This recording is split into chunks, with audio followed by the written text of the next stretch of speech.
बहुत कम बोलने वाले डॉक्टर मनमोहन सिंह ने बहुत ज्यादा बोलने वाले प्रधानमंत्री जी को जब देश की बागडोर सौंपी थी तो $1.58 का था, आज 85 से 87 के बीच में झूल रहा है।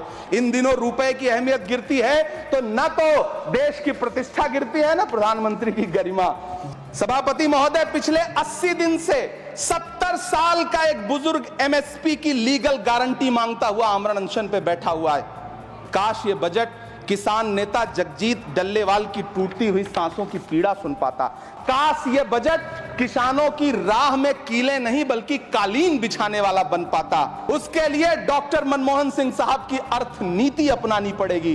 पिछले 11 साल से नेहरू जी को कोस रहे हैं, आखिर कब तक कोसिएगा? थोड़ा पंडित नेहरू जी के बारे में पढ़िए, तब पता चले कि पंडित नेहरू की शख्सियत का नाम है। गरीब जनता को लात मारना बंद करिए। ये अमीरों के लिए बनाया गया बजट है, ये निराशाजनक बजट है। हम अमृतकाल सुनते आ रहे थे, ये अमृतकाल इतनी जल्दी समाप्त हो गया कि अब अमृतकाल का कोई नाम तक नहीं लेना चाहता है। इसलिए मैं इस सदन में खड़ा होकर के देश की वित्त मंत्री महोदया से कहना चाहता हूं कि आपने अल्पसंख्यकों के बजट में जो कटौती की है उसको बहाल करिए। आपने मनरेगा को जो स्थिर रखा है उसका घाटा 9,754 करोड़ है, कम से कम उतना बढ़ा करके फिर से उसे बहाल करिए। नौजवानों के लिए रोजगार दीजिए, किसानों को एमएसपी की लीगल गारंटी दीजिए। यही मैं आपसे अपील कर रहा हूं। धन्यवाद सर, आपने इतना जो समय दिया उसके लिए शुक्रिया।